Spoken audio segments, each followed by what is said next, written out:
All right, coming on next on the call, we've got John Iverson live from Austin. Is that correct? Austin, Texas, on a travel trip. We're going to dig into that as well. John is in his third month right now with us.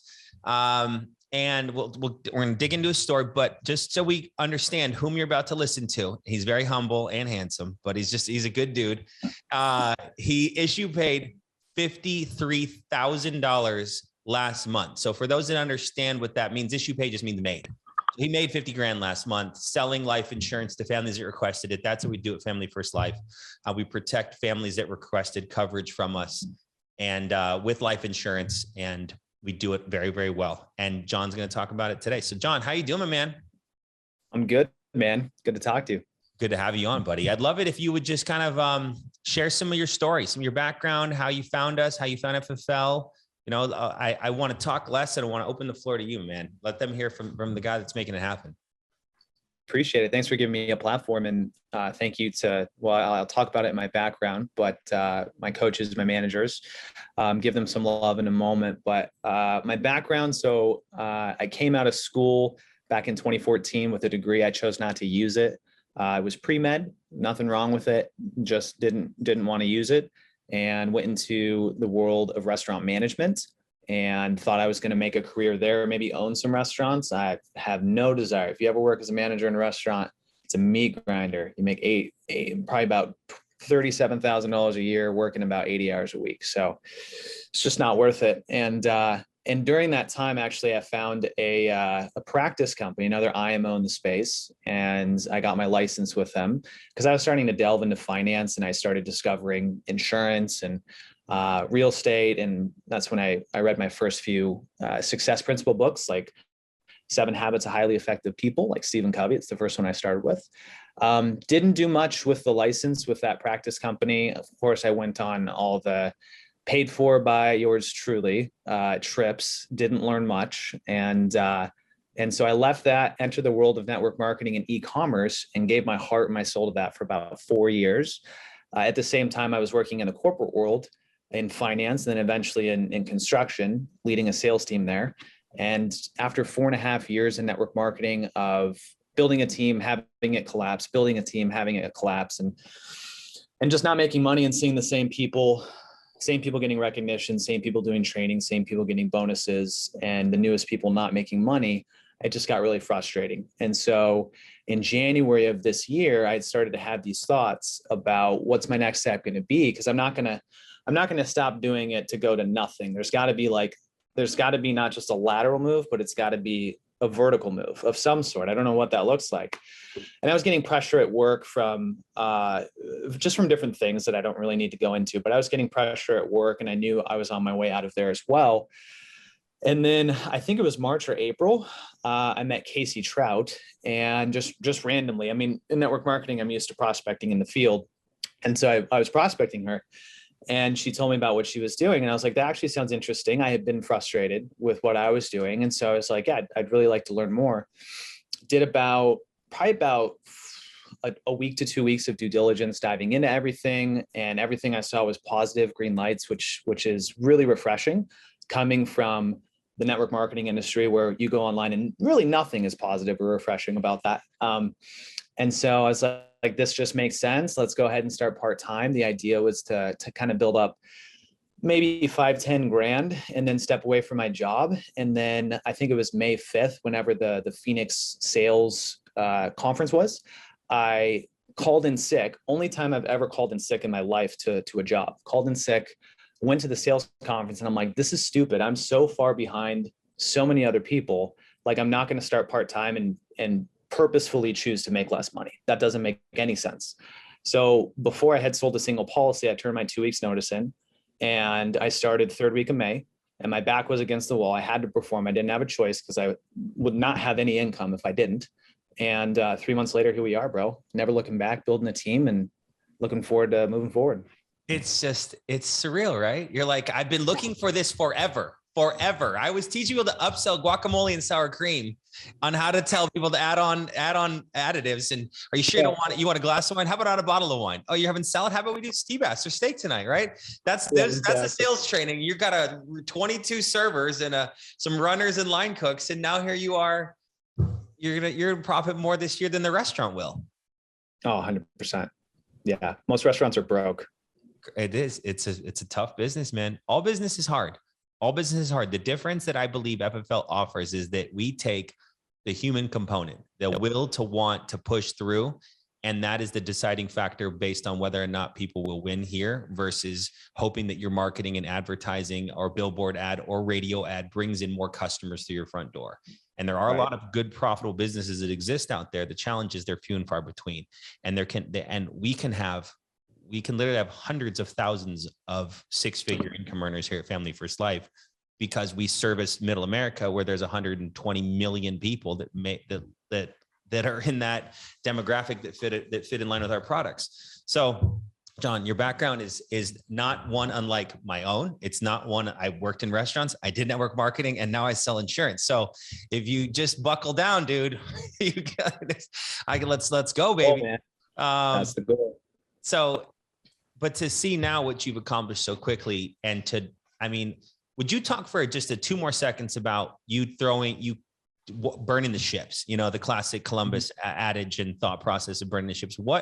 What did you research in those 2 weeks? And what did you see at convention that gave you that will? Because there's a few hundred people on here that I bet half of them haven't sold a policy yet. And they're going to go to themselves and go, and there's a bunch of people that are going to watch this on replay and go, I was just like that guy. I have that mindset. I had that roadblock. What did you see, find, discover to push through? Yeah. Well, I think you just said it, right? This is what I've been looking for my entire life. And the difference was it wasn't a select few people in the upper echelon of the company who were prospering. It was pretty much everyone that was willing to behave in the ways that give them the best opportunity to succeed. They were working hard. They were embracing failure and rejection.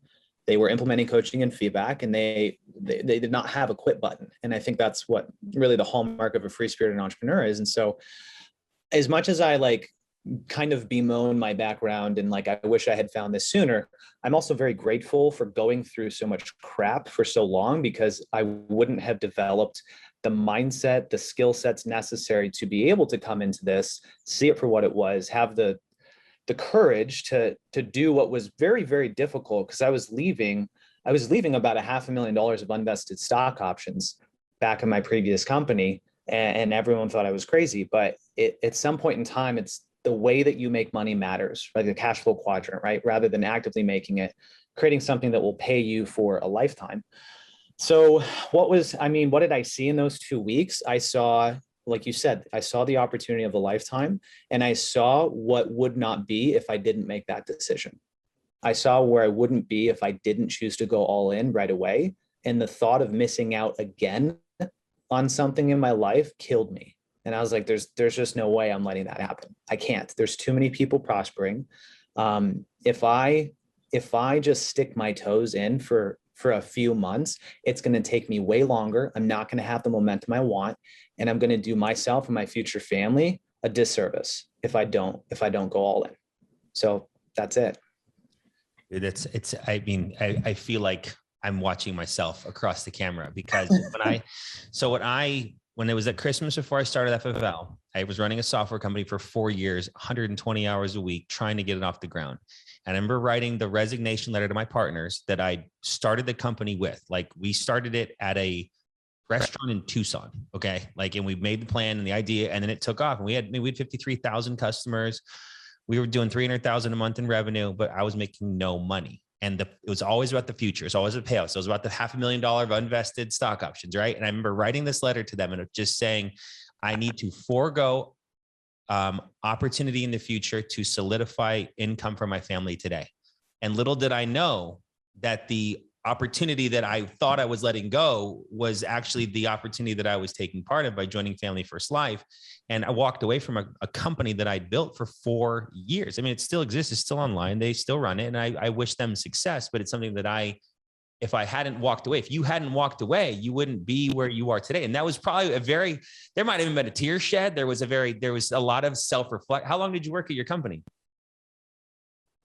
Almost 2 years. 2 years. So 2 years, 700 days of waking up and thinking about this place where you work, to then go, I'm going to go. I don't know. I went to this meeting and there was a bunch of people there and this guy got up on the stage and he said, we can all be successful. And I actually believe him. And there's a lot of parallels to the network marketing. And so, dude, I'm excited for you. I mean, you're proving yourself right, which is sometimes in life, one of the most valuable things you can do is if you give yourself a command and follow it and you prove yourself right, you're now creating these habits, these successful mental beliefs that I can give myself a command and follow it, and that I am a winner. And now you go, I'm going to do it. I'm going to do it. And now here you are winning, dude. And I couldn't be happier for you. So let's jump into some more stuff real quick. I would love if you would talk about leads, because you said you did network marketing, which there are people go, is this an MLM? Is that one of those parents? Like, dude, we have insurance licenses and we sell for America. This is not an MLM. Okay. But in MLM, there's a lot of, you have to recruit to live basically, or you find people that want to buy our products that generally oftentimes are going to be 30 to 70% more than what you could find at the grocery store, whatever. Right. That's not what we're talking about here. But in that business, you recruited like crazy. Just, I'd love to hear the story about you and Casey and how this cross recruit process happened. But I want you to talk about that. But I also want you to talk about the value of actually being able to buy leads, because people, they come here and they're like, well, another training we saw, these leads are old. Listen, there are people that say they want to buy life insurance. I don't care how old they are. At some point they had a thought they want to buy life insurance. Okay. Let's be crystal clear. They want to buy something and I offer the things that they want to buy. And when they buy the thing, I get paid very well. So let's just be really clear here. Because we lived in an industry where there's no one wanted to buy what we had and we had to cultivate the interest. And it was a dark road. It was, so I'd love if you would talk about that. Sure. Talk about the leads and talk the about difference. leads and then talk about leads. But then I also want you to hear the Casey story, how you guys met each other. Oh, sure. Yeah. So leads, I mean, you said it right. So like coming from a network marketing background where you're going out into the field and being that guy and talking to everyone and they don't want to talk to you. And it's weird. Like, one of the hallmarks of network marketing is that most of the volume is coming from the base of distributors, right? Whereas here, most of the volume is coming from probably 99.9% of the volume is coming from non-distributor clients.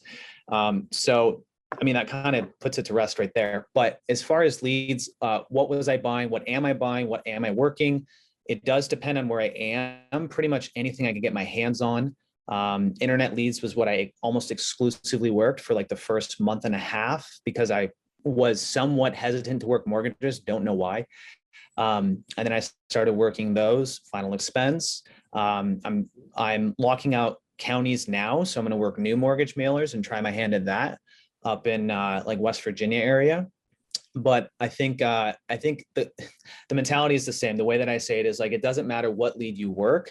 It's really, I think Marissa said it, a time money equation. And the metaphor I use is like squeezing a glass of orange juice. If they're 5-year-old mortgage mailers, you're going to have to get more oranges to squeeze the same glass of juice, but you're still going to get a glass.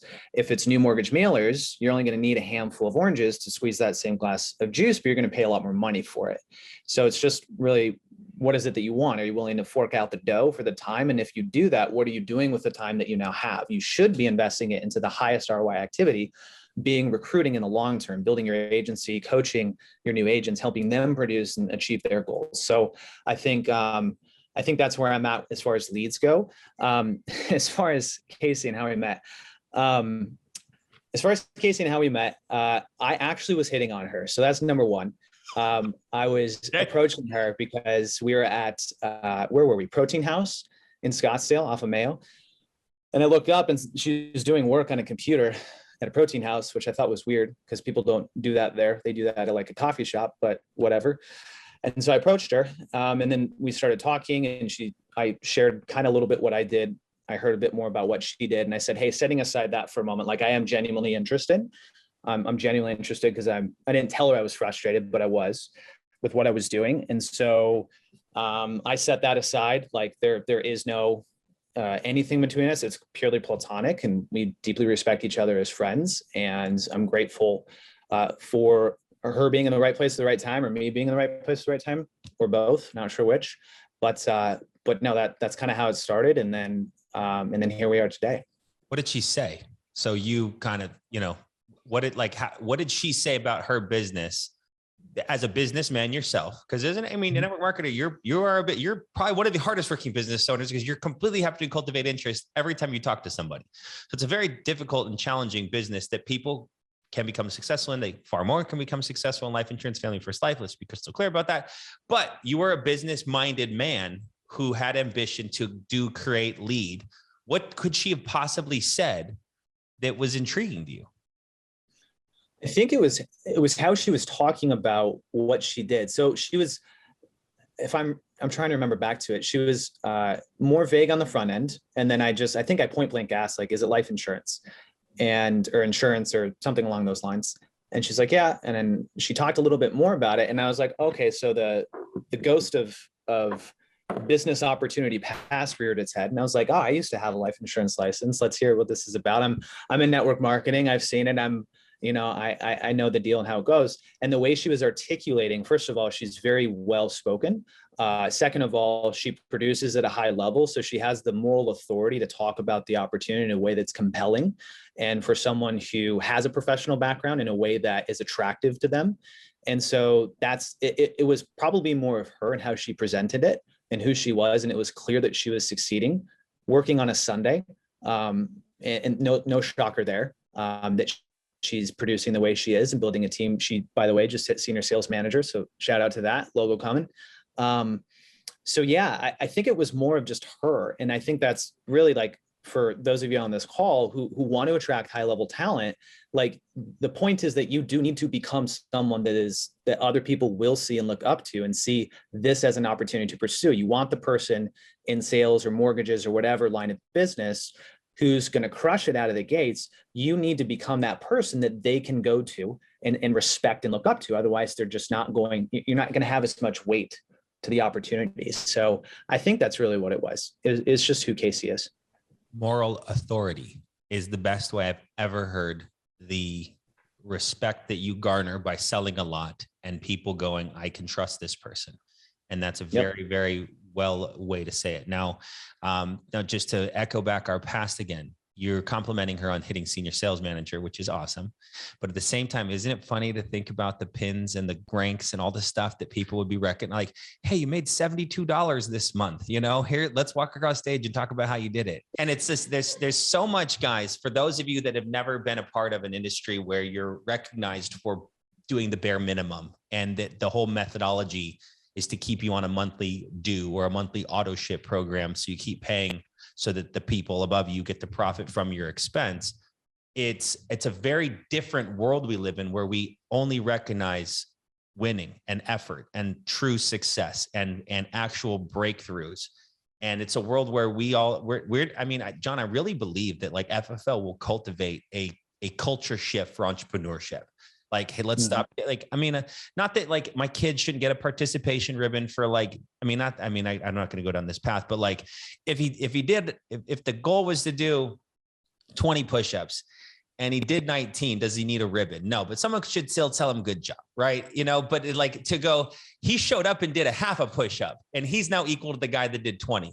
And I don't know where these children push-up contests are, but you get what I'm saying though, right? It's like, we're going to cultivate a shift of entrepreneurship that we're going to call people out. Like Sean now, he's like, post your bank account, post your bank statements, like, because it's another world here. It is an absolute another world. And the money that we're able to put back in the economy and the agents were able to help.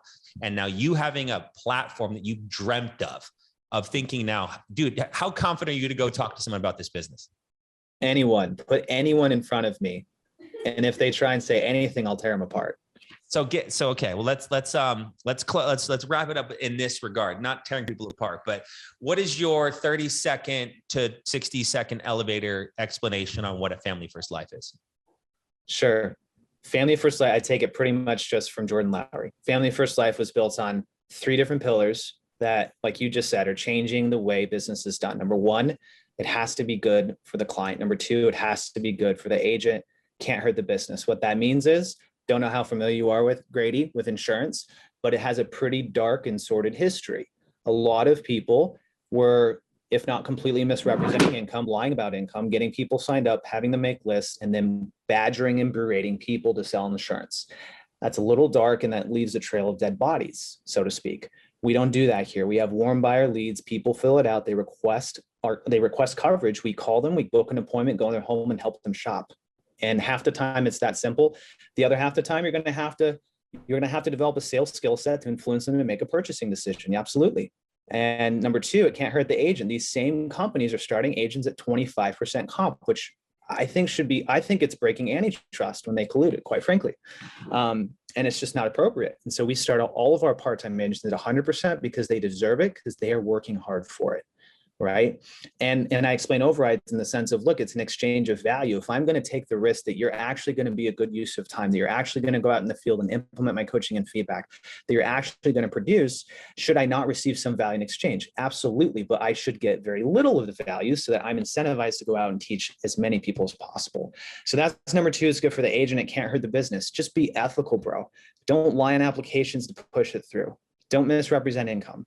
Just be an ethical human being, be a good person. And the amazing thing is you'll be rewarded richly for it. John, I love it. You're going to build an empire here. You are going to build an empire. People would be lucky to work with you. People will be proud to have you as their leader. People will be grateful to get your coaching. You've got the mindset. You've got what it takes, man. It's just how many conversations. So it's now it's the balance, right? You got your 50, keep doing 40, 50. And take the other time where you could push through to do 100 and spend that every breathing moment having conversations with people just like you just did. Are you ready to move forward? The next step is we're going to get you a license. The next step is we get you contracted. How soon do you want to start making money? Okay, cool. So book your test as soon as possible. Oh, you don't have one in your backyard? Well, drive 2 hours to the Testing Center Nation. They're all over the place. Okay. So John, you got it, man. Just keep pushing, keep leading. I'd love if you would wrap it up with any final thoughts you have for agents that whatever you want to share, man. Yeah. I think I always like to talk to the newest agent because they're the ones that are most vulnerable to not going all in. The thing that I've been getting recently from a lot of agents is questions regarding, like, essentially, how can I avoid the resistance and still grow? And that means, like, how can I avoid the 12-hour dial days? How can I avoid the rejection? How can I essentially have the reward without paying the price? And the truth is you can't. There's a really good book called The Obstacle is the Way. It's rooted in Stoicism and like Marcus Aurelius. And I really recommend it's a short read, really recommend it because it talks all about that. Like everything that you want, the leaders that you see here producing, like upline for me, Hayden, Nina, incredible. They had, you haven't seen what they've had to go through in order to get there. So don't cast your stones and cast judgments. Like you're going to have to go through a certain amount of crap to develop the skill sets to be able to even manage a large organization like that. You know how much responsibility is on the shoulders of people like you, Grady, people like Hayden, Nina. Like there's hundreds and hundreds of people's livelihoods on the line. And every word that you say has so much weight. So if you want to be in that position of responsibility, sure, you can make the money, but you need to be the person that can manage that. So just stop trying to avoid the resistance, just suck it up and embrace it. It's exactly the medicine that you need to get to where you want to be. Thank you, John. That was excellent. I would answer your statement with saying the way that any of us whom just people that with teams think is the thought process is what I'm going to do and produce going to benefit the majority, right? How do I benefit? How do I help and not ease pain or stress, but ease annoyance? How do I support and protect and help the majority? And if you do that as a leader, as you start to progress and you guys build businesses and build teams and help people, if you start to think about this doesn't just serve me, this doesn't just benefit me or a person, right? Don't build your business on exceptions, build your business on rules. And the rules is if you can protect and support the majority, like the underwriting genies, right? I mean, that's just a thought that came into my head.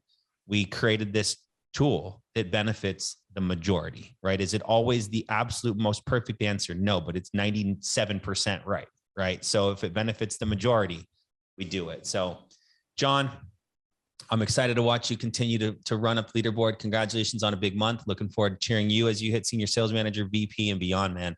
And guys, John's a rock star. Plug in, see what he's doing. And if any of us can be of any service, we'll talk to you all soon. Thank you, John. Hey, we'll we got to do some love. Drop a J in the comments below to give John some love. All right. Thank you, John. Have a great day, everybody. We'll talk to you soon. Back to Dial Day now. Let's go protect some families this weekend. Bye for now.